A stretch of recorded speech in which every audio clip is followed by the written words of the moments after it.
வணக்கம். பாரத பிரதமர் அவர்களுடைய அறிவிப்பு ஏற்றுக்கொள்ள முடியாதது அப்படின்னு சொன்னது கரப்பாம்பூச்சி ஜனதா கட்சியோட கூட்டமைப்பு. எதிர்க்கட்சி தலைவர் அவர்கள் ஒரு கண்டனம் தெரிவிச்சிருக்கிறார். இதற்கிடையில் தமிழ்நாட்டில் மிகப்பெரிய கொண்டாட்டமாக கொண்டாடப்படுவது முதல்வர்கள் நடித்த கடைசி திரைப்படமான ஜனநாயகன் ரிலீஸ். இதெல்லாம் செய்தி. இந்த செய்திக்கு பின்னாடி என்ன இருக்குது? அதான் உங்கள் டாக் வித் முத்தலிஃப் நீங்கள் பேச இருக்கோம். நான் உங்கள் வீரமணி.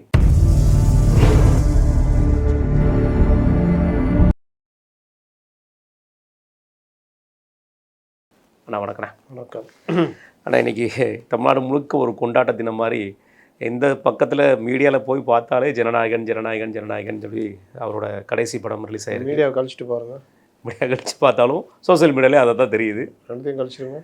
ரெண்டையும் கழிச்சிட்டா நார்மலாக ஒன்றும் இல்லை, அதுதான் பார்க்குறதுக்கு. அவரோட கடைசி திரைப்படமும் கூட அவர்கள் ரசிகர்களும் கொண்டாடிட்டு இருக்காங்க.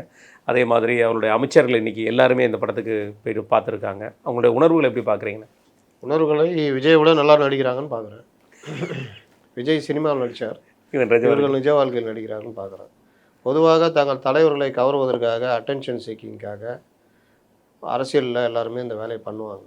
அதில் கை தேர்ந்தவர்கள்னு பார்த்தீங்கன்னா திமுகவினர். ஆமாம், நீங்கள் அப்படி அழுவாங்க, துடிப்பாங்க.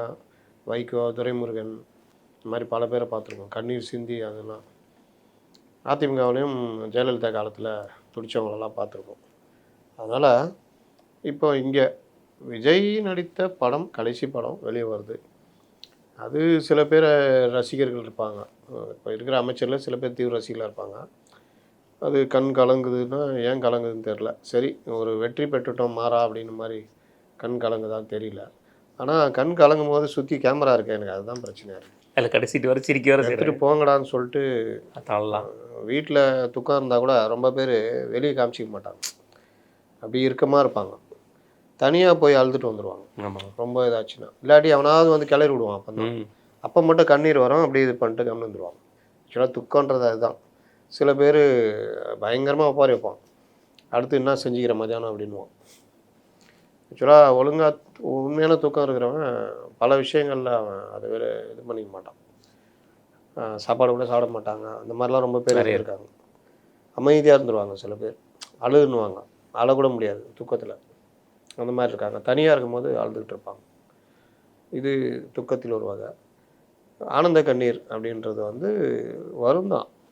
அதுக்கு ஏன் கேமரா குத்திட்டு போகிறீங்கன்னு கேட்குறேன். அவசியம். அப்போ கேமராவில் எடுத்து அதை போட்டு அதை விஜய் பார்க்கணுமா? அதன் மூலிமா அவர் நெஞ்சத்தில் இடம் பிடிக்கணுமா? அதுதான் நமக்கு திராவிட தலைவர்களை ஞாபகப்படுத்துது. பர்வேஷ் முன்னாடி உக்காந்துக்கிட்டு லைட்டெல்லாம் போட்டுக்கிட்டு எல்லாம் ரெடியாகிறான். அழு சார், சார் ஸ்டார்ட், அழுங்க சார் அப்படின்னு அழுகுறாரு. ஆனால் அந்த இடத்துல மற்றவங்க யாரும் கேமரா பார்க்கல பார்த்தீங்களா? அதுதான் கூட எல்லாம் சார் நீங்கள்லாம் வந்து திரும்பிடணும். இந்த எக்ஸ்ட்ரா ஆர்டிஸ்ட்லாம் நேராக படம் பார்க்குற மாதிரி இருக்கணும். சார் மட்டும் டக்குன்னு குழுங்குவார். அதுக்கு இது ஏற்கனவே வந்து இது வேறு வச்சுருப்பார். இதை விஜயை ரசிக்க மாட்டார் நான் நினைக்கிறேன். அவர் நெஞ்சத்தை கில்லாது ரசித்தார் என்றால் மு.க. ஸ்டாலின் கதி தான். அப்போது இந்த மாதிரி விவகாரங்களில் நம்ம இவர் கரூர் மதியழகன் உண்மையிலேயே அவருக்காகலாம் நான் ரொம்ப வருத்தப்பட்டேன். ஆனால் தாவேகால ஜெயிலில் போனவர் அவர், ஒரே ஒரு ஆள். அவர் நாமக்கலோட, அவர் ஜெயிக்கல இல்லை எம்எல்ஏக்கு. ஆமாம், நின்று தோத்துட்டு ஜெயிச்சிருந்தாருன்னா மினிஸ்டர் அவர். கண்டிப்பாக விஜய் அவர் மேலே ஒரு தனி பாசமே வச்சுருக்காரு. கட்டி அணைச்சதெல்லாம் கூட பார்த்தோம். அவர் வந்து பார்க்கும்பொழுது அவருக்கு கூட கொஞ்சம் இது இருக்கும், நம்ம இவ்வளோ கஷ்டம்லாம் பட்டோம் இன்றைக்கி ஜெயிச்சிருக்கோண்டா அப்படின்னு. ஆனால் அவரையும் நடிக்கணும் ஆகிட்டாங்க. இன்றைக்கி அவரை போய் காமிச்சினே இருக்காங்க. அவர் கொஞ்ச நேரம் பார்க்குறாரு. அதுக்கப்புறம் இன்னொன்று பொதுவான ஒரு மனநிலை வரும், அது மாப் மென்டாலிட்டின்வாங்க. நல்ல இசை கேட்கும் போது ஒரு துள்ளல் வரும், நல்ல ஒரு எல்லாரும் அழுவும் போது நமக்கு ஒரு அழுவு வந்துடும். அந்த மாதிரி வருது, அது தனி. அதுக்கு கேமராலாம் வச்சுக்கணும்னு அவசியம் இல்லைன்றேன். அதுக்கு சொல்ல வரேன். அது ஒரு பக்கம்னா, இவர்கள் எல்லோரும் இன்றைக்கு ஜனநாயகன் படம் மூலியமாக ரசிகர்களை எப்படி இந்த தியேட்டர் நிர்வாகம் சுரண்டியதுன்றதில் யாருமே தலையிடலை. அதுதான் 190 ரூபா டிக்கெட்டு, 300லேருந்து 600 ரூபாய், சில இடங்கள் 1000 ரூபாய். அதுக்கு அந்த தியேட்டர் ஓனர் என்ன சொல்கிறாருன்னா, இவனுங்களே எங்கள்கிட்ட டிக்கெட்டை வாங்கிட்டு போய் டபுள் விலைக்கு விற்றவனுங்க தானே, இன்றைக்கி என்னடா யோகியம் பேசுகிறீங்கன்னு அவர் தைரியமாக சொல்கிறார். இன்னும் சிலர் அவ்வளோதான்டா, அப்படி தான் எங்கே சொல்லிக்க போ அப்படின்ட்டு வண்டி எடுத்துகிட்டு போயினே இருக்கார். அப்போ அந்த ரசிகர் வந்து சொல்கிறார், சார் 300ரூவான்னு சொன்னார், சரின்னு வந்தால் 300ரூவா கூட இப்போ இல்லை 600ரூவான்றார் சார் அப்படின்னு. இதுதான் தமிழ்நாடு முழுவதும், அதாவது கடைசி படம்ன்றதுனால ரசிகர்களுடைய ஆர்வம். அந்த அப்ராணிகள் தங்கள் தலைவனை திரையில் பார்க்கணுன்ற அவன் அந்த லிங்க்ல எல்லாம் பார்த்துருப்பான். ம். ஆனால் பெரிய திரையில் பார்க்கணுங்கிற பார்க்கணும் எல்லாருக்குமே ஆசை இருக்கும். அப்போ அந்த பார்க்க வர அந்த ஆர்வத்தை பணமாக்குறாங்கல்ல, இதுக்கு பேர் தான் லஞ்சம். ஒரு வீடு வாங்குறாரு, எப்படியாவது ரிஜிஸ்டர் பண்ணணும்னு பார்க்குறாரு. அதுக்கு எக்ஸ்ட்ரா துட்டு கேட்டால் சரி எவ்வளோ செலவழிச்சிட்டோம், வாங்கினதில் கொஞ்சம் 5 லட்ச ரூபா கூட வாங்கின மாதிரி நினச்சிக்குவோம், கொடு அப்படிங்கிற பாருங்க. அப்படின்றது வந்து இது இருக்குல்ல, அதுக்கு பேர் தான் லஞ்சம். புதுசாக கார் வாங்குகிறோம், ஆர்டிஓக்கு இவ்வளோ கொடுக்கணும். இப்போவும் ஒரு புல்லட் வாங்குறதுக்கு போய் கேட்டால் 21,000 சில்லற ரெஜிஸ்ட்ரேஷன் ஃபீஸ் ஆர்டிஓன்றாங்க. எனக்கு அங்கே எவ்வளோன்னு தெரியல. அது ரொம்ப நெருக்கி கேட்டிங்கன்னா, இல்லை சார் அது இப்படி சார் அப்படி சார். நான் ஒரு தடவை முன்னாடி ஒரு தடவை பைக் வாங்கும்போது 2,000 ரூபா தனியாக மிஸ்சலனஸ். எதுக்குன்னா, இல்லை சார் ஆர்டிஓ எதுக்கு கொடுக்கணும், இல்லை சார் ரெஜிஸ்ட்ரேஷன். நான் தரமாட்டேன். ஆக்சுவலாக ஓம் பொறுப்புப்பா. நான் தரமாட்டேன். இல்லை சார் அது வந்து இதுதான் அப்படின்னு நான் உங்களுக்கு அது பதிலாக உங்களுக்கு ஹெல்மெட் கொடுக்குறோம். அது சரி. யார் என் தலையிலே மிளகா அரைக்கிறியா? ஹெல்மெட்டு கொடுக்கணுன்றது மஸ்ட்டு. பைக் வாங்கும்போது ஹெல்மெட் கொடுக்கணும் அப்படின்னா, இல்லை சார் நான் வேணான்ட்டு வந்துட்டேன். வேணாப்பா அப்படி. அப்புறம் மறுபடியும் கெஞ்சி கூத்தாடி அது எப்படி வந்தாங்கன்னா, சார் வழக்கமாக எல்லாருக்கும் 1000 ரூபா ஹெல்மெட் கொடுப்போம், உங்களுக்கு 4000 ரூபா ஹெல்மெட் கொடுக்குறோம் சார், நல்ல ஹெல்மெட்டா அப்படின்னு ஏதோ ஒரு சொல்லி, இல்லை சார் சாரி சார் நீங்கள் அதை நினச்சி இப்படி தான் வந்தாங்க. அதனால் எல்லா வகையிலையும் இப்போ புதுசாக பைக் வாங்கினலாம் பார்க்க மாட்டான். ஆமாம். அது என்ன இது 2000 அது அப்படிதான்டா விட்றா, அது இவ்வளோ கொடுத்து 1 ரூபா இல்லை 1.5 லட்ச ரூபா கொடுத்து வண்டி வாங்குகிறோம். 2000 ரூபா எல்லாத்துலேயும் பார்த்தீங்கன்னா ஃபினான்ஸை கழிச்சு இவ்வளோ அமௌண்ட் நீங்கள் கெட்டுன்னு தான் சொல்லும்போது நம்ம ஆளுக்கு அது கட்டிடுவாங்க, குளிர்ந்து போயிடும், ஏதுன்றதை பார்த்து கேட்க மாட்டாங்க. அதில் இந்த ஹிடன் சார்ஜஸ் இன்ட்ரெஸ்ட்லாம் வச்சுருப்பான். இன்ட்ரெஸ்ட்டை ஃப்ளாட் அதிகமாக 1 லட்ச ரூபாய்க்கு 8% அப்படின்றது நீங்கள் லாஸ்ட்டு 10,000 ரூபா கட்டும் போது 8%, 1 லட்ச ரூபாய்க்கான 8% சேர்த்து கட்டணும். கேட்டால் ஃப்ளாட் சார், இல்லை சார் அது அப்படி தான் சார் லோன் தராங்களே. ஆமாம் ஆமாம். உங்களுக்கு 3 லட்ச ரூபா சாங்ஷன் ஆகிருக்கு சார், அப்படியா கொடுங்க சார். தொலைஞ்சோம். ஏன்னா 3 லட்ச ரூபாய்க்கு நீங்கள் கடைசி 3000 ரூபா கட்டுற வரைக்கும் 3 லட்ச ரூபாய்க்கான இன்ட்ரெஸ்ட்டை கட்டுறோம். இப்போ இந்த மாதிரி விஷயங்களில் நம்மளுடைய மனப்பான்மை இருக்குல்ல, அதை தான் அறுவடை பண்ணுறாங்க. இது ஒரு வகையில் லஞ்சம் தான். இப்போ ரசிகர்களுடைய ஆர்வம் எப்படியாவது தலைவர் படத்தை பார்க்கணும். அப்போ அங்கே வந்து 300 ரூபா டிக்கெட்டை 600 ரூபா 800 ரூபா 1000 ரூபா அவன் பார்ப்பான். அவன் உழைப்பெல்லாம் கொடுத்துரு, அவனுக்கு ஒன்றும் பிரச்சனை இல்லை, அவனுக்கு படம் பார்க்கணும். இல்லைன்னா முதல்வர் சொல்கிற மாதிரி சொல்ல வேண்டியதானே, தர முடியாதுப்பா எங்கள் அண்ணா ஆச்சு அப்படிங்கிற மாதிரி சொல்லி இப்போ வேண்டியதானே. அதை நீ பண்ணிக்க பண்ணிட்டு போயிட்டானு வேற ஒருத்தர் ஆச்சு தானே, ரைட் பார்த்துக்கோ அப்படின்னு கிளம்பி போயிட்டான். வண்டி எடுத்துன்னு போயிட்டான். அவன் பிஹேவியர் கோவமாக திட்டுறான். அதனால் தர முடியாது போனால் ஃபஸ்ட் டே ஃபஸ்ட் ஷோ போயிடுமே. அதுதான் அவங்களுக்கு மெயினாக தெரியும். அதனால அவங்களுக்கு அந்த அதை காசாக்குறாங்க. இதை ஏன் தடுக்கலை? இது ஏன் ஒரு அறிவிப்பு இல்லை 190 ரூபாய்க்கு தான் விற்கணும்னு? இன்னும் சில இடங்களில் தயாரிப்பு நிர்வாகம் தான் சொல்லிச்சு அப்படின்னு. அவருக்கு டெல்லி பிரதிநிதியும் கொடுத்து இந்த நிர்வாகம் தயாரிப்பு நிர்வாகம் தான் 2 பேருங்கிறாங்க. ஆமாம், ஜெகதீஸ்வர் இருக்காப்புல. அதனால் எப்படியாவது இந்த லாபத்தை எடுக்கணுன்ற ஒரு நோக்கம் இது கேள்விக்குறியான ஒரு விஷயம் தானே. இதுக்கு கண்ணீர் வடிங்கடானா அங்கே போய் உட்காந்து கேமரா வச்சுக்கின்னு கண்ணீர் வடிச்சுன்னு. கண்டிப்பாண்ணே. ரைட். இதுக்கடையில் நம்ம பேசிகிட்டு இருக்க இந்த நேரத்தில் ஒரு சர்ச்சைக்குரிய மரணமாக தூத்துக்குடியில் ஒன்று நிகழ்ந்திருக்கு. இப்போ வரைக்கும் வந்து செய்திகளில் வர்றது வந்து பார்த்திங்கன்னா கஸ்டோடியல் டெத் அப்படிங்கிற மாதிரி வருது. அதில் பாதிக்கப்பட்ட பையன் பேர் அருணாச்சலம். அவர் வந்து பாரில் வேலை பார்த்துருக்காரு. பிளாக்ல வந்து சரக்கு விற்றதுனால என்கொயரிக்கு கூட்டு போன இடத்துல இந்த மாதிரி ஒரு துயர சம்பவம் நடந்திருக்கு. 14ஆம் தேதி அட்மிட் பண்ணவர் இன்றைக்கு வந்து உயிரிழந்திருக்கிறாரு. அவரோட வாக்குமூலமும் இருக்குங்கிறது சொல்கிறாங்க. எப்படி பார்க்குறீங்கண்ணே? இந்த வழக்கில் முழுமையான விவரங்கள் என்னன்னு தெரிஞ்சு தான் நம்ம பேசணும். அதனால் 17ஆம் தேதி ஹாஸ்பிட்டலில் அட்மிட் ஆகி இன்றைக்கி இறந்துருக்காருன்னா அது என்ன காரணம், என்ன இதெல்லாம் போஸ்ட்மார்ட்டம் ரிப்போர்ட்டு மற்றதெல்லாம் வந்த பிறகு தான் நாம் இதை பற்றி பேச முடியும். லாக்அப் டெத் என்றால் அவர்கள் மீது கொலை வழக்கு பதிவு செய்து கைது செய்யணும் அப்படின்றது தான் எப்போதும் கோரிக்கை. அந்த சபரிவரம்ல அது நடந்துச்சு. ஆமாம், இங்கே பண்ணலன்னா அது கேள்வியாக வரும் இந்த அரசுக்கு. அப்புறம் வழக்கமான அரசாணிங்கன்றது வரும். அதனால் நான் தான் திரும்ப திரும்ப சொல்கிறேன், கரெக்டாக நடந்தால் பாராட்டுவோம். நீங்களும் திமுக பாதையில் அதிமுக பாதையில் போனீங்கன்னா விமர்சனம் வைக்க தான் போனோம். இந்த விவகாரத்தில் அவங்க பாடியை வாங்கிக்கிட்டாங்க. அப்போது நடவடிக்கை எடுக்கிறோம். போஸ்ட்மார்ட்டம் பண்ணிக்க காவல்துறை மேலே என்ன நடவடிக்கை எடுக்கிறோன்னு ஏதாவது உறுதிமொழி கொடுக்கப்பட்டதா என்னன்னு தெரியல. இப்போ அது எஃப்ஐஆர்லாம் எப்படி போடுறாங்கலாம் பார்த்துட்டு தான் நம்ம வந்து பேச முடியும். ஒருவேளை கஸ்டோடியல் டெத்தாக இருக்குதுன்னா ஒரு கொஞ்ச நாள் கூட ஆகல, திருப்பி ஒரு கஸ்டோடியல் டெத்துனா அது எப்படின்னு பார்க்கணும் சிஸ்டம். நான் தான் திரும்ப இல்லை அவர் முதல்வரோட துறை தான், முதல்வர் சாட்டையை சொல்ல வேண்டிய சூழல் வந்துடுமா? வேற என்ன, இதுதான் சிஸ்டம். அந்த சிஸ்டத்தை தான் மாற்றுன்றேன். இந்த சிஸ்டத்தில் தான் நீங்கள் கொண்டு வரணும். அப்போ அந்த கஸ்டோடியல் டெத்து நடக்குதுன்னா அங்கே இருக்கிற எஸ்பி வரைக்கும் நடவடிக்கை எடுக்கணும். நேற்று எஸ்பி மாற்றிருக்காங்க. சிவகங்கையில் அது அந்த இதுக்காக மார்கண்டைய மேட்டர் மேட்ருக்கு. அவங்கள போராட்டம் நடத்த விடுறது, தள்ளுமுள்ளு எனக்கு என்னென்னு அவங்கள பண்ண விட்டுன்னு இருக்கிறேன்னு. அப்போ இந்த மாதிரி விவகாரங்கள்லாம் நீங்கள் எஸ்பி வரைக்கும் கொண்டு போகணும். இது எல்லாம் என்கவுண்டரும் சரி, கஸ்டோடியல் டெத்தும் சரி, இல்லாட்டி இந்த மாதிரி எதிர்க்கட்சிகளுக்கு ஆதரவாக செயல்படுற போக்கு, இது எல்லாத்துக்குமே நீங்கள் நடவடிக்கை எடுக்கணும்.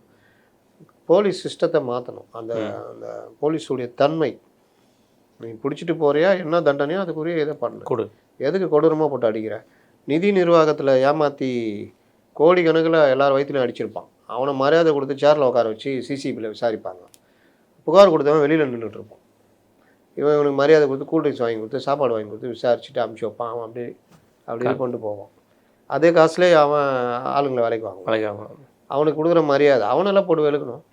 எத்தனை நிதி நிர்வாக ஆட்களை நீங்கள் என்ன பண்ணியிருக்கீங்க? எவனா ஒருத்தன் கஸ்டோடியல் இடத்துல இறந்து போயிருக்கானா அவனுக்கு ராஜ மரியாதை நடக்கும், ஏ கிளாஸ் வகுப்பு கிடைக்கும். ஏன்னா அவர் வந்து அந்த காசுலாம் வச்சு டேக்ஸ் கட்டியிருக்கேன் சார், எனக்கு இந்த மாதிரி வீட்டிலேருந்து சாப்பாடு வரணும். அது அதனால தான் சொல்கிறேன், அந்த போலீஸுடைய அந்த மனப்பான்மை, அது இந்த ஏழைகள் ஒன்றும் இல்லாதவனெலாம் போட்டு அடிக்கிறது, கொடூரமாக அடிக்கிறது.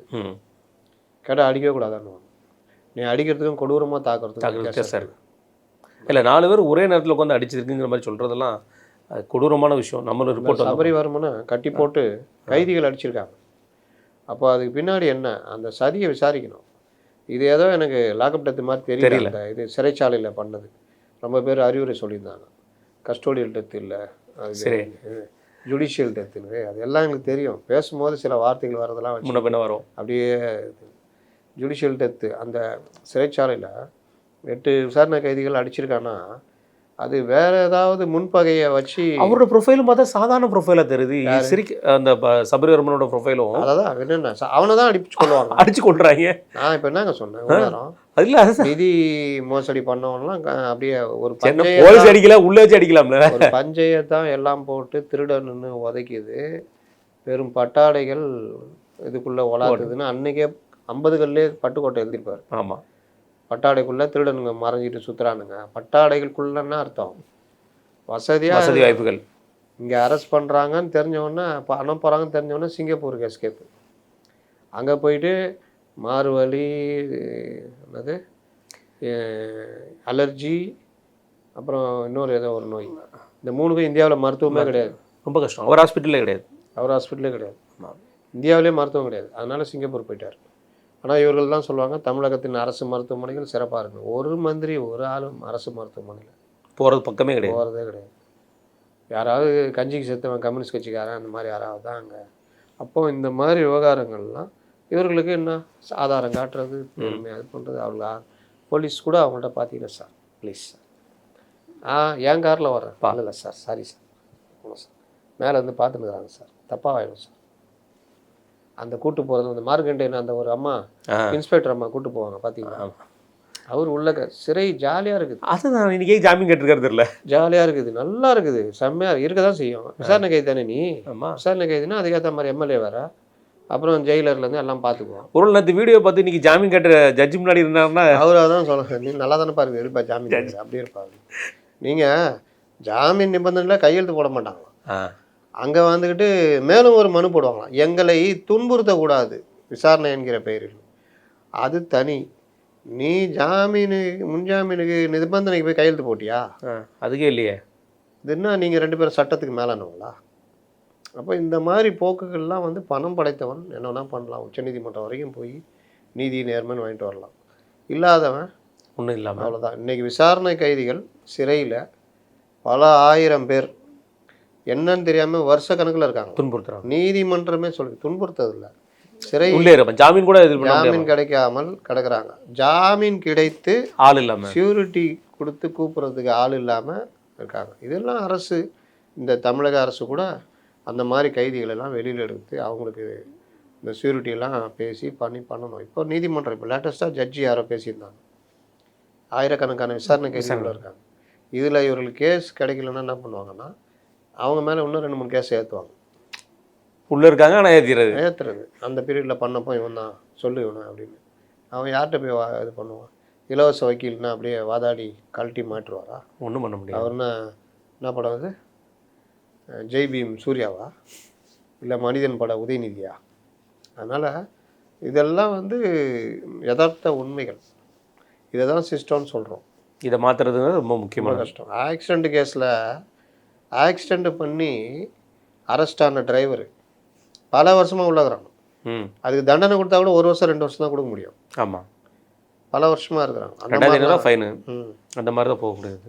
இதெல்லாம் ஒரு புறம் இருக்குது. டெல்லியில் வந்து நம்மளுடைய தலைநகர் ரொம்ப வந்து பார்க்குறதுக்கே வந்து பயங்கரமாக இருக்கக்கூடிய சூழ்நிலை உண்டாக்குற மாதிரி போயிடுச்சு. மெட்ரோ நிப்பாட்டப்பட்டிருக்கு. இன்றைக்கி வந்து சுப்ரீம் கோர்ட் தலைமை நீதிபதி கூட அதுக்கு வந்து அட்வைஸ் பண்ணியிருக்காரு. மெட்ரோ திறந்து விடுங்க, இந்த மாதிரி இது பண்ணாதீங்கன்னு சொல்லி அட்வைஸ் பண்ணியிருக்காரு.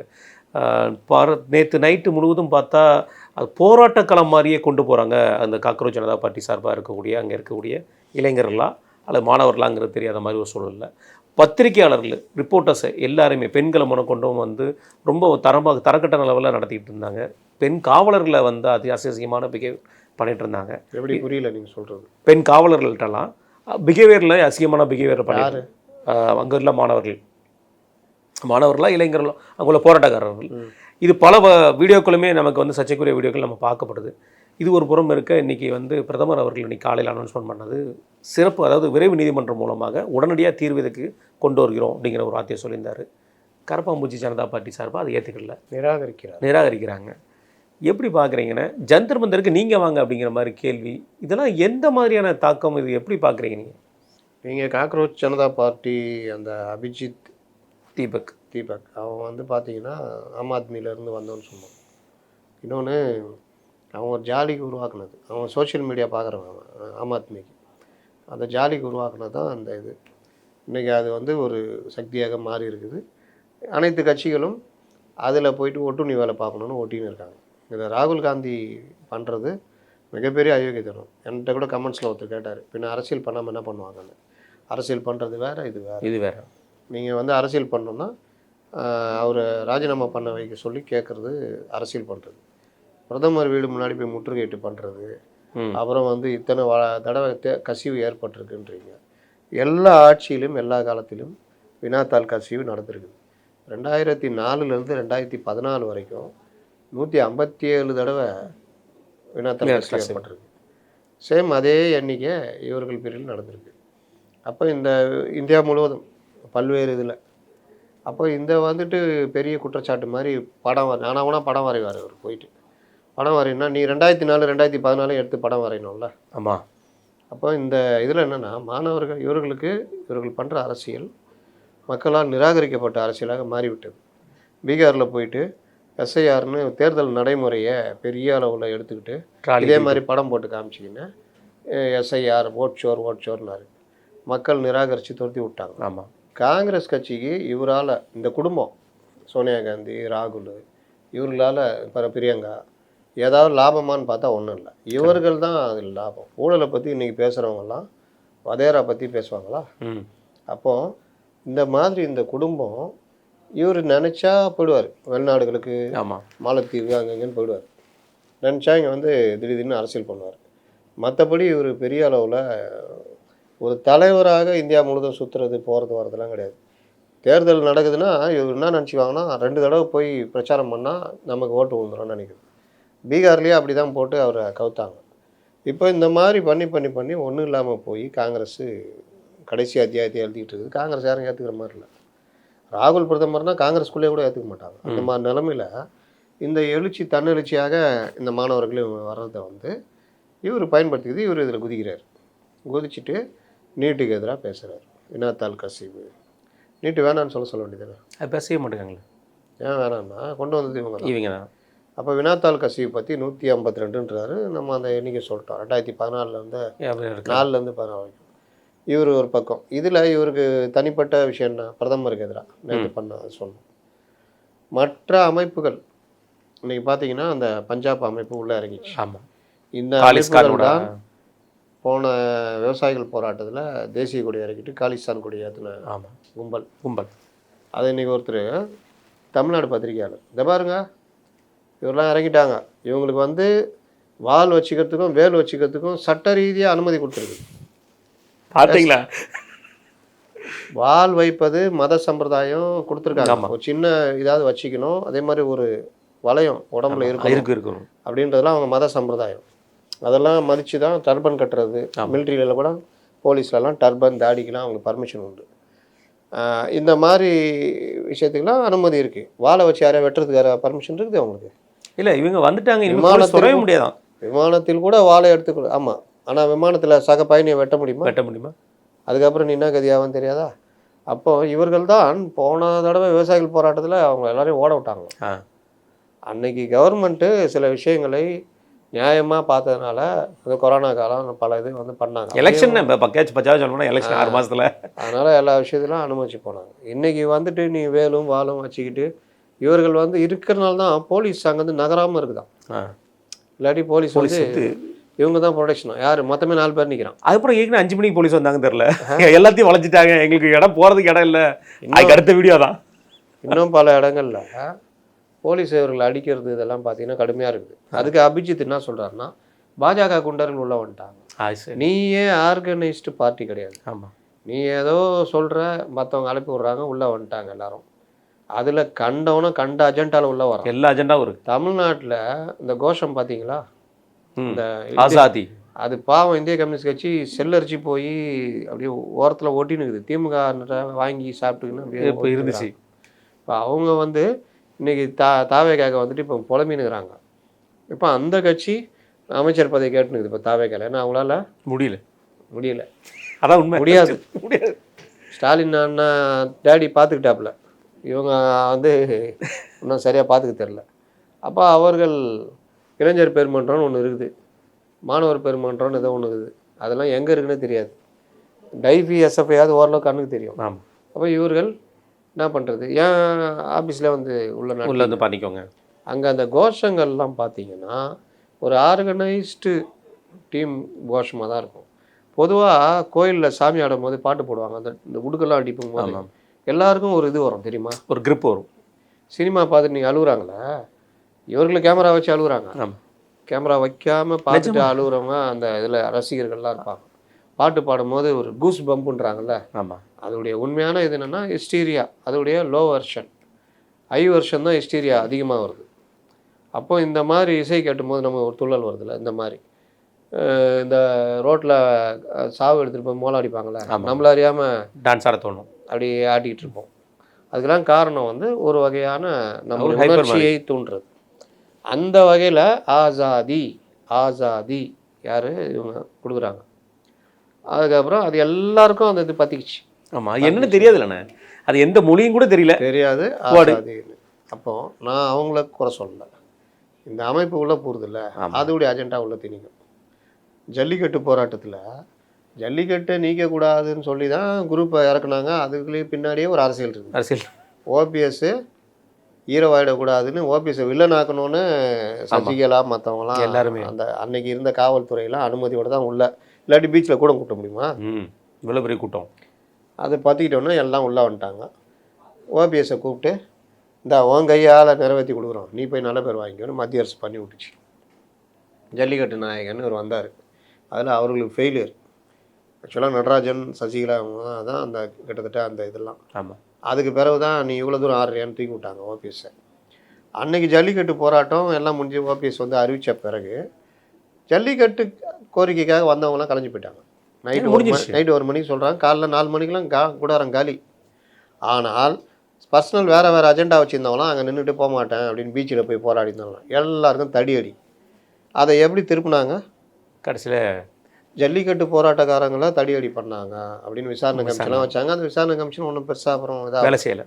அந்த ஏன் அதுனா ஒவ்வொருத்தரும் உள்ளே இறங்கணும், கண்டவனும் உள்ளே இறங்கி என்னென்ன கோரிக்கையெல்லாம் வச்சுக்கிட்டு தனித்தமிழ்நாடு கோரிக்கை உட்பட எல்லாமே உள்ளே வந்தது. அப்போ இந்த மாதிரி தான் அது தனி ஈழம் வந்தது கூட பிரச்சனை இல்லைண்ணே, பாலஸ்தீனம் வேணும்னு சொல்லி ஒருத்தவங்க கூப்பிட்டு இங்கே எல்லாம் பண்ணுவாங்க. அப்போது இங்கே வந்துட்டு பாலஸ்தீன கொடியெலாம் தூக்கிட்டு வந்து. அப்போ இந்த மாதிரி விஷயங்களில் அதனால தான் சொல்கிறேன், இந்த மாதிரி அன்ஆர்கனைஸ்டு போராட்டங்கள் நடக்கும்பொழுது காவல்துறையும் உளவுத்துறையும் ரொம்ப விழிப்புணர்வாக இருப்பாங்க. ஏன்னா இதை பயன்படுத்தி ஒரு பெருங்கலவரம் ஒரு 50 பேர் செத்துக்கிட்டு போயிட்டாங்க வச்சுக்கிங்க, அது இன்னும் பெருசாக பரவிடும் நாடுகள்லாம். அப்போ அதையும் தடுக்கணும். இல்லை பார்லிமெண்ட் அட்டாக்கு இல்லை வேறு ஏதாவது பண்ணிட்டாங்கன்னா அது சிக்கலாகிடும். அதனால் பயங்கரமாக உள்ள ஊடுருவி எல்லாம் பண்ணுவாங்க. அப்போ கண்டவனும் உள்ளே வந்து அஜெண்டா வச்சுக்கிட்டு மாணவர்கள் யாரும் தாக்கலை, அவன் காலிலேருந்து சாயந்தரம் கம்முனுக்கிறான், போலீஸும் கம்முன்னு நிற்கிது. 5 மணி வரைக்கும் பார்த்தானுங்க இந்த குரூப்புங்க. ஒன்றுமே நடக்க மாட்டேங்குதுன்னா தாக்க ஆரம்பிச்சானுங்க. போட்டு வண்டியை பொது சொத்துக்களை அடித்தோன்னா போலீஸு அடித்து துரத்துது. அப்போ இவங்களே சொல்கிறாங்க, மாணவர்கள்னால் ஒரு குரூப் அங்கே அடிக்குது, அது மாணவர்கள்லாம் அப்பா மாதிரி இருக்குது, அவங்கள பார்த்தா ஜென்சி மாதிரியே இல்லை. அப்போ எந்த குரூப் அது? அபிஜித்துக்கு இது சமாளிக்க முடியாமல் பாஜக குண்டர்கள் தான் உள்ளே வந்து பண்ணுறாங்க அப்படின்ற மாதிரி. இன்னும் சில பேர் பாஜக ஆளு, நான் பாஜக ஓட்டு போட்டேன், இப்போ வெறுத்து போயிட்டேன்லாம் பேச வைக்கிறது. இந்த பத்திரிகை அயோத்தி ராமர் கோயிலை பற்றி பேசுறது, நம்முடைய ஆர்மியை பற்றி பேசுறது, இதில் என்ன அஜெண்டா? சுப்ரீம் கோர்ட்னா சொல்லியிருக்குது அயோத்தி விவகாரம் அது குற்ற செயல், அதான் கிரிமினல், இதுதான் கொண்டு வந்து அரசியல் ஆக்கிட்டு இந்த வேலைலாம் பண்ணிட்டு கூடாதுன்னு சொல்லி வார்ன் பண்ணிக்கிறாங்க. அப்போது இந்த மாதிரி விவகாரங்களில் இவர்கள் பல்வேறு அமைப்புகள், தேச விரோத அமைப்புகள் வந்து உள்ளே இறங்குறது தான் எல்லாருடைய எண்ணமும். இல்லை அதில் என்ன ஒரு கொடுமைன்னா, ஆப்கானிஸ்தான் கொடி வச்சுட்டு ஒருத்தர் வந்திருக்காப்புல. இப்போ ஆப்கானிஸ்தானும் இந்தியாவும் இப்போ அவ்வளோ பெரிய நண்பர்களாக மாறிட்டாங்க. அபிஜித்தே வந்து ஒமர் காலிதை எனக்கு பிடித்த தலைவர் சொன்னவர் தானே அவர். ஆமாம். அதனால் அது இன்னைக்கு கூட ஒரு கட்டுரை ஒன்று வந்துருக்குது புதிய தலைமுறையில், அதிசயமாக. இந்த இதை இப்போ தோல் உரிச்சி எழுதியிருக்காங்க அந்த மாதிரி. ஆனால் நம்ம பத்திரிகையாளரும் ஒரே ஒரு பக்கம் ஓடுது இல்லை, கோவணம் இல்லாமல் ஓடினுக்கிறான். ஆமாம். இவனும் கோவணம் தவிர்த்து போட்டு அந்த மாதிரி நான் பல பேரை பார்க்குறேன். அது ஒருத்தர் போட்டிருக்காரு, சாலிடாரிட்டி காமிக்கிறதுக்கு. என்ன சாலிடாரிட்டி? உன் கோரிக்கையிலேயே ஒவ்வொரு இடத்துக்கு ஒவ்வொரு கோரிக்கை இருக்குது. அவன் அங்கே நீட் முறைகேடுக்கு பண்ணு தர்மேந்திர பிரதானை வந்து நீக்கின்றான், நீங்கள் நீட்டியே நீக்கிங்கிற. கேரளாவில் நீங்கள் எல்லாம் எம்பிக்கெல்லாம் சேர்ந்து போராட்டம் நடத்துறீங்க. போராட்டம் நடத்துகிற கேரளாவில் காங்கிரஸ் கவர்மெண்ட் அவனை அடிச்சு அனுப்புறாங்க. என்னதாண்டா உங்கள் பிரச்சனை? அப்போ இங்கே வந்துட்டு சண்முகம் சொல்கிறாரு ஆதரவை மறுபரிசீலனை செய்வேன். என்ன மறுபரிசீலனை செய்வேன்? யார் கொடுக்குறா? தாவேக ஆதரவை மறுபரிசீலனை பண்ணுவான். நீ பண்ணுவேன், அவங்க அப்பா நாங்கள் முடிவு பண்ணணும். ஆமாம், நீ தான் ரெடியாகிறீங்களே, உங்களுக்கு டேடி அவர் தானே, ஸ்டாலின் தானே, நீங்கள் அதை வெறுத்து தானே வேறு வகையாக மறுவீடு போன மைனா மாதிரி தானே இங்கே வந்தீங்க. இன்றைக்கி தாவேக்காக எதிராக எது கவர்மெண்ட்டை வச்சுக்கிட்டு இருக்கிறவன் உன்னை ரோட்டில் போராட விட்டு வேடிக்கை பார்ப்பானா? சட்டம் ஒழுங்கு பாதுகாக்கிறது இல்லைண்ணா. அது காலேஜுக்குள்ளே போய் நீங்கள் போய் போராடுறீங்க, போராட்டக்காரர்கள் ஆயிருவீங்களா? நீங்கள் ஸ்டூடெண்ட் கிடையாது இல்லை. ஆமாம். நீங்கள் கேம்பஸ்குள்ளே போய் போடுறதுக்கு உங்களுக்கு எப்படி தூண்டுறது? அது எப்படி செட் ஆகும்? தூண்டி இன்னைக்கு வந்து இதுவான் புறக்கணிப்பான், அவன் புறக்கணிச்சு ஜனநாயகம் போயிட்டு. இன்னைக்கு பாருங்க, இவங்களுக்கு யோசனை பண்ணுறது லீவ் போடணுமே எப்படி முடிஞ்சுது. இவங்களுக்கு என்ன கோவம்னா, இங்கே இருக்கிற பெரிய சக்தி தாவேக்கா அந்த இது உங்கள் விர்ச்சுவல் வாரிசு என்ன செய்கிறாங்கன்னு ஒரு கோரிக்கை. அவன் செய்கிறத செய்கிறான், அவன் கவர்மெண்ட்னா சொல்லி தான் செஞ்சுட்டு போகிறான். நீ உட்காந்து உன் இஷ்டத்துக்குலாம் பண்ணோன்னா நீ விர்ச்சுவல் வாரிசு தொடங்கு. நீ தான் நாதியத்து போன மாதிரி தானே. யாரு உங்களை ஒதுக்கி ஒன்றும் இல்லாமல் 5 வருஷம் இந்த நீட்டுக்கு எதிராக ஒரு வாயை திறக்கல, டேடி கூட இருந்துக்கிட்டு எல்லாம் பண்ணிட்டு இன்னைக்கு வந்துட்டு அங்கே தனியாக போகிறாங்க, நீ தனியாக வந்து இன்னைக்கு இங்கே வந்துட்டு இவர்களை வேற மாதிரி தூண்டி விடுறேன், நீட்டே வேணாம் அப்படி. இல்லை உங்களை நம்பி ஒரு 2 நாளாக பார்த்துருந்தாங்க, பெரிய டேடிக்கு எதிராக நம்ம எதாவது பண்ணால் சிக்கலாகிடுமோன்னு டிஎம்கே. இன்னைக்கு லைட்டாக அவர் ஆங்கில கட்டுரை எழுதிக்கிறாப்புல. ஓ மை காட், அப்படிலாம் சொல்லாதீங்க, ஏற்றுக்குங்க, அதெல்லாம் ஏற்றுக்கணும். ஆமாம், எங்களுக்கு எழுத வரும். அதனால் ஆங்கில கட்டுரை எழுதிக்கிறாப்புல. எழுதி நீட்டு பற்றி அவர் நீட்டை தாக்கம் அந்த ஒரு வாரம் ட்ரைனிங் எடுத்துருப்பாரு, அங்கே போய் தாக்கம். அப்போது நீட்டு வந்து முதலில் எடுத்து திமுக இவங்க இந்த அம்மா கனிமொழி அங்கே போயிட்டு, நீங்கள் 5 வருஷம் என்ன எதிர்த்தீங்க, எதுக்காக எதிர்த்தீங்க, உங்களுடைய நீட்டு முதல் கையெழுத்து, நீட்டு ரகசியம், இதெல்லாம் ஊரே 5 வருஷத்தில் எத்தனை கூட்டம் போட்டு பேசியிருப்பாங்கண்ணே. அதுதான் துன்பியல் சம்பவமாக மாறிச்சு இல்லை. முதல் கையெழுத்துன்னா ஆட்சியை வந்தாச்சு. ஆமாம், அப்புறம் எங்கே முதல் கையெழுத்து போடுறது, எங்கே போடுவீங்க? இது வேறு நேரத்து கம்யூனிஸ்ட் ஆஃபீஸில் இந்த மாதிரி போராட்டம் நடத்தினோன்னா ஒரு 2 பேர் கிளம்பிட்டாங்க ட்ரை சைக்கிள் இறங்கி, நம்ம நல்லா வருமானம் இருக்குன்னு சொல்லிட்டு சாப்பாடுலாம் கொண்டு போயிட்டு, அப்புறம் அவங்களே எப்பா இதுக்கு தான் போராடினீங்களா சொல்லிட்டு எடுத்துகிட்டு போகிற அளவுக்கு 3 மணி நேரத்தில் தள்ளிட்டு போயிட்டாங்களாம். அந்த அளவுக்கு கூட்டமே இல்லாமல் இருக்குன்னு சொல்லி மிகப்பெரிய லெவலில் பேசப்படுது அந்த ஏரியாலே. ஏன்னா ஒரு ஆயிரக்கணக்கானவர் கூட திரட்ட முடியல. ஆமாம், அது என்னன்னா நீங்கள் உங்களுடைய அஜெண்டா என்னங்கிறது நீங்கள் வெளியே சொன்னீங்கன்னா மாணவர்கள் வருவாங்க. இங்கே இருக்கிற மாணவர்கள்லாம் கொஞ்சம் தெளிவான மாணவர்கள் தான். அஜெண்டாவே நீங்கள் சொல்லலை, அங்கே போய் ஆசாதி பாட்டுக்கும் அங்கேயும் போய் தாவேக்கா அரசாங்கத்தை குறையடிச்சு பேசுகிறீங்கன்னா அவன் எப்படி வருவான்? அவனுக்கு ஒரு அஜெண்டா ஆகுதுல்ல. இந்த ஜென்சி எல்லாம் ஓட்டு போட்டு தான் அது ஆட்சியே வந்திருக்கு. நீ அங்கே போய் தாவேக்கா ஆட்சியை குறையடிச்சு பேசிட்டு இது சண்முகத்துக்கு அதான கடுப்பு இவங்க நினச்சி. அதாவது இந்த மாதிரி ஆதரவு கொடுத்துட்டு வெளியிலேருந்து கொடுத்தீங்கன்னா அப்போ போன 5 வருஷம் இதே சண்முக ஆட்சி நாங்கள் மறுபரிசீலனை, இப்போ இந்த திமுக கூட்டணியில் நாங்கள் ஏன் இருக்கணும், இந்த அடக்குமுறை பண்ணி இந்த தூய்மை பணியாளர் இப்படி பண்ணுறாங்களான்னு ஏன் எவ்வளோ செய்யறதுங்க. சாம்சங் ஊழியர்கள் போராட்டம் எவ்வளோ போராட்டம் மறுபரிசீலனை பண்ணவனே ஏன் வரல? இதுக்கு பாருங்கள், சின்ன மேட்ருக்கு நீ போய் இந்த முற்றுகை அங்கங்கன்னு சேர்றப்போ உன்னை என்ன பண்ணுறான், அரெஸ்ட் பண்ணி கொண்டு போய் கலைச்சி விட்டுறான், அவ்வளோதானே. இதுக்கே மறுபரிசீலனை பண்ணுவாரான். ஆனால் உனக்கு அவ்வளோ 4 பேர் தான் அரெஸ்ட் பண்ணாங்க. 4 பேர் தான் அரெஸ்ட் பண்ணாங்க. அதனால் இவர் பெருசாக அதுக்கு ஒரு இது கட்டுற அது போட்டு அடிச்சு விட்டுறது தான். கே பாலகிருஷ்ணனோட போட்டி போடுறாரு. இவங்களுக்குலாம் என்ன காரணம்னா அங்கே இருந்தால் நல்லாயிருக்கும், இங்கே ஒரே வெறுமையாக இருக்குது, பாலைவனம் போல் இருக்குது. திருமாவளவுக்கு தான் அதான் கோவம். என்னடா 2-3 நாளாக இன்று ஒரு தகவல் காணும்னு பார்த்தா அங்கே இருக்கிறாரு. ஆமாம், நான் நேற்றே எதிர்பார்த்தேன். கை வச்சு பேசினுக்கிறாரு. அதுக்கு ஒரு ஸ்டில் வேறு எடுத்து நம்ம ஆளுக்க போட்டாங்க. ஐயா எல்லா இடத்துலையும் கால வச்சிருக்காங்கன்னு. ரைட்ண்ணா, இது ஒரு புறம் இருக்க. எதிர்க்கட்சி தலைவர் வந்து ராகுல் காந்தி அவர்களுடைய பேச்சு என்ன சொல்லியிருக்காருன்னா, நீங்கள் தப்பு பண்ணவங்களை நீங்கள் தான் அரவணைச்சு காப்பாற்றிட்டு இருக்கிறீங்க, உடனடியாக நீங்கள் அந்த மாணவர்கள்ட்ட மன்னிப்பு கேட்கணும். தர்மேந்திர பிரதான் காமன்வெல்த் பெரிய லஞ்சம் ஊழல் நடந்தது, காமன்வெல்த் ஊழல். அன்னைக்கு அந்த அவர் பேர் என்ன, ஹைட்டாக இருப்பார் அந்த அமைச்சர், குலாம் நபி ஆசாத் கிடையாது, அவர் மருத்துவத்துறையில் இருந்தார். என்ன பண்ணீங்க?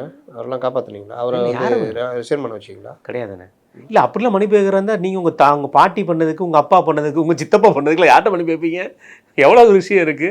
கடைசியாக பார்த்தா நீங்களே எவ்வளோ பண்ணியிருக்கீங்க, ஈழத்துக்காக எங்கள்கிட்ட மன்னிப்பு கேட்பீங்களா அப்படிங்கிற ஒரு கேள்வி வந்துடும்ல. ரைட்ண்ணே.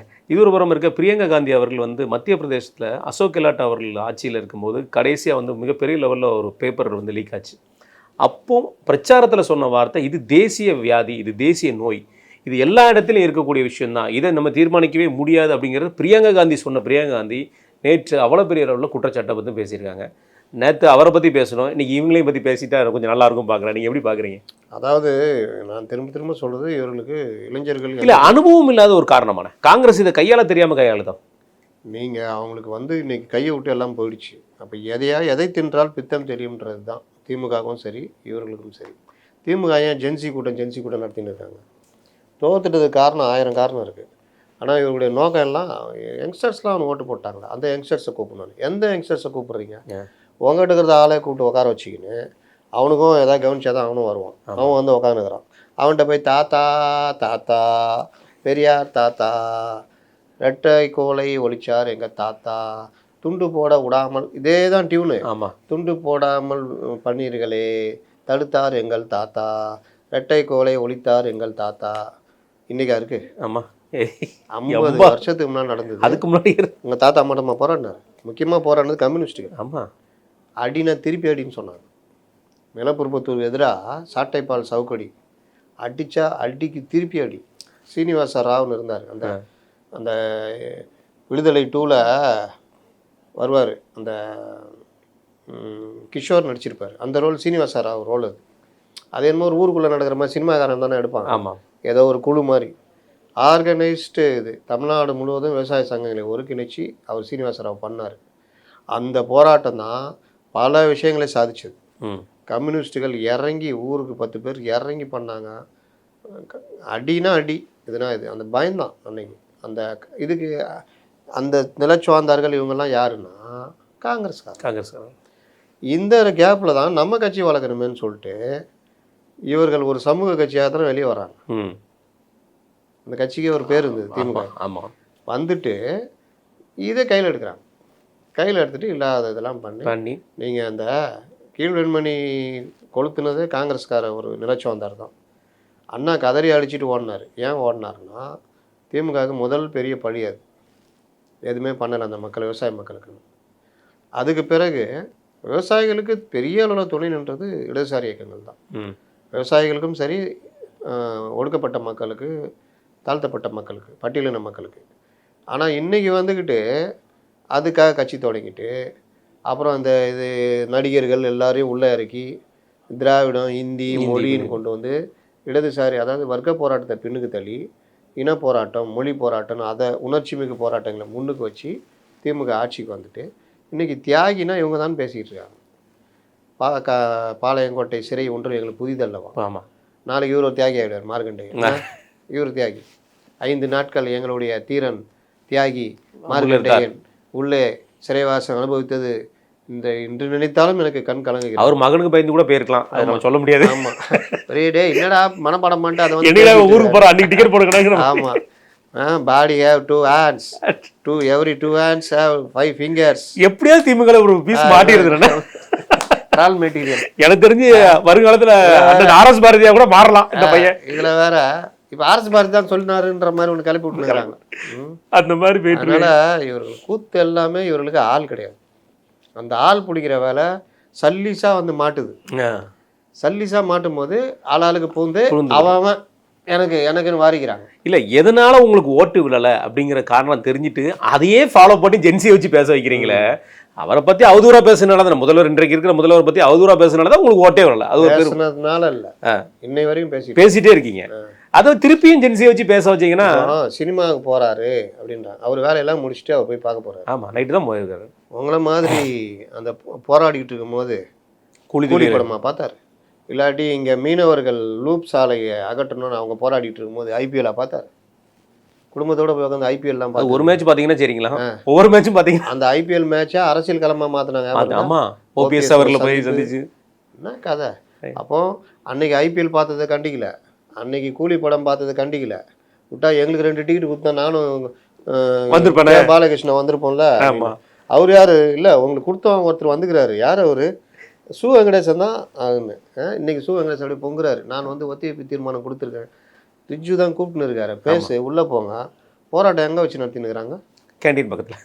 ஏன் சூடா ரெடியாக கூப்பிட்டுருவாங்களே, போராடுவோம். ஏய் கட்லெட் ரெடி ஆகுது, வா போப்பா கட்லெட் உள்ள போ. அது கரெக்டாக அந்த வாசல் வர நின்று போராடுறீங்களா நம்ம ஆளுக்கு. ரைட்டா, இதெல்லாம் ஒரு புறம் இருக்கும்போது நம்ம இங்கே நடக்கக்கூடிய விஷயங்களில் பெருசாக பேசப்படுறது வந்து கம்யூனிஸ்ட் தோழர்களோட அந்த ஆஃபீஸில் நடக்கிற அந்த இது நம்மளும் அந்த போராட்டத்தை பற்றி பேசிட்டோம். ஸ்கூலு காலேஜஸ்க்கெல்லாம் உள்ளே போய் போராட்ட குலமாக மாற்றுறதுக்கு முயற்சி வந்து தமிழ்நாட்டில் ஒரு சட்டம் ஒழுங்கு பிரச்சனையாக மாற்றுறதுக்கு இடதுசாரி இயக்கங்கள் அதுதான் என்னோட கேள்வி இருந்தது ட்ரை பண்ணுறாங்க. இதை தடுக்கிறதுனால வர்ற கோபம் தான் ஆட்சியை மறுபரிசீலனை பண்ணுவாங்கன்னு. யாராக இருந்தாலும் சட்டம் ஒழுங்கை காப்பாற்றுறதும் ரொம்ப முக்கியமாக பார்ப்பாங்க. இன்னொன்று, மாணவர்கள் மத்தியில் இந்த மாதிரி பண்ணால் தேவையற்ற இது. இவர்கள் வந்து வகுப்பு புறக்கணிப்புன்னுவான், ரயில் மறியல்னுவான், சாலை மறியல்னுவான். அது பெரிய சட்ட ஒழுங்கு பிரச்சனையாக மாறும். இந்த உணர்ச்சி மிகு போராட்டத்தை அவனை கூப்பிட்டு கேட்டால் என்னென்னு தெரியாது. ஜாலி கூப்பிட்டாங்க, இன்றைக்கி லீவ் விட்டாங்க, நான் வந்துட்டேன்னுவான். அது முடிச்சோன்னே எங்கேயாவது சினிமாவுக்கு போயிடுவான். அப்போ படிப்பை கெடுக்கிற வேலை, இந்த வேலையெல்லாம் பண்ணுவாங்க. இவர்களுக்கு நோக்கம் வந்து எளிதாக இன்றைக்கி ஒரு எழுச்சி வருது, அதில் நமக்கு எதாவது கெயின் பண்ண முடியுமா அப்படின்றதான் இவங்களுடைய நோக்கமாக இருக்குது. நீங்கள் தொடங்குனீங்களா அந்த போராட்டத்தை? இல்லை இல்லை, அப்புறம் அதில் போய் உள்ளே போய் நுழையிறீங்க, தேவையில்லாத உங்களோட. ரைட்ண்ணே, இதுக்கடையில் கடைசியாக என்னோட கேள்விண்ணே, திமுக தனிச்சு நின்று போராடிட்டு இருக்காங்க, நம்ம எப்படி பார்த்த கட்சி? பெரியப்பா கோச்சி வரல. ஓ, அதனால பெரியப்பா கிட்ட எவ்வளோ கேஸ் இருக்குது, அதனால தனிச்சு. செந்தில் பாலாஜி கேஸு, இந்த டிரான்ஸ்ஃபார்மருக்கு ஊழல்லாம் கோர்ட்டே பர்மிஷன் கொடுத்துச்சு. ஆமாம், ஏன் இது வரைக்கும் உயிர் பெற மாட்டேங்குது? அண்ணன் கேனர் அவர்களுடைய வேற ஊழல் இன்னைக்கு சிபிஐக்கு போகிறதுக்கு வழக்கு போட்டிருக்காங்க. கோர்ட்டு கொடுத்துச்சுன்னா முடிஞ்சது. அப்போ இந்த வேற ஊழலில் ஹவாலா பணமே 3 கோடி ரூபா 4 கோடி ரூபா வந்திருக்கு. ஏன் இன்னும் இடி வரல? நேரு மேட்டலையும் வரல. அதுக்கெல்லாம் பெரியப்பாங்க வந்து பார்த்துக்கலாம் பண்ணிக்கலாம் அப்படின்னு. அந்த 3 வருஷத்தில் 2029 ஒன் நேஷன் ஒன் எலெக்ஷனு, இந்த ஆட்சியை கலைச்சிருவோம். வேற என்ன கலைச்சிருவீங்களா? ஆமாம் கலைச்சிருவோம். ஆனால் நீங்கள் ஜெயிப்பீங்களான்னு எனக்கு தெரியாது, ஏன்னா மறுபடியும் அவங்க தான் வருவாங்க. ஆமாம், அதனால் இந்த இப்போ திமுகவுடைய நோக்கம் என்னென்னா, சண்முகம், திருமாவளவன், வீரபாண்டியன் உள்ள மினிஸ்ட்ரி போயிட்டாங்கன்னா வரமாட்டாங்க. இந்த மாதிரி டிக்கெட்டுங்கள்லாம் மறுபடியும் இழுத்து கூட்டணியை கொண்டு வரலாமா ட்ரை பண்ணுறாங்க. அதுக்கு தான் இந்த சண்முகம் போன்றவர்கள். ஆனால் ஆப்போசிட்டில் அன்புமணி அவர் ட்ரை பண்ணுறாருண்ணே, முதல்வர் அவர்கள் நெருங்கிட்டு வர்ற மாதிரில பேச்சறிவிடுது. அது அவர்கள் கூட்டணிக்குள்ளே கூட வருவாங்க, சொல்ல முடியாதுங்க. இல்லை என்டிஏக்குள்ளே கூட இருப்பாங்க. ஆனால் அன்புமணிக்கு என்னென்னா 29ல் எம்பி ஆகி ஏதாவது மனைவிக்கு மினிஸ்ட்ரி வாங்கி தர முடியுமா, அதான் யோசிக்கிறாப்புல. அதனால் இது எப்படின்னு சொல்ல முடியாது. இப்போ அவர்கள் நோக்கம்லாம் மீண்டும் பாமகவை ஒன்றுபட்டு கண்கள் பணித்தது இதே கொண்டு போகணுன்றது. ரைட், மிக நன்றி.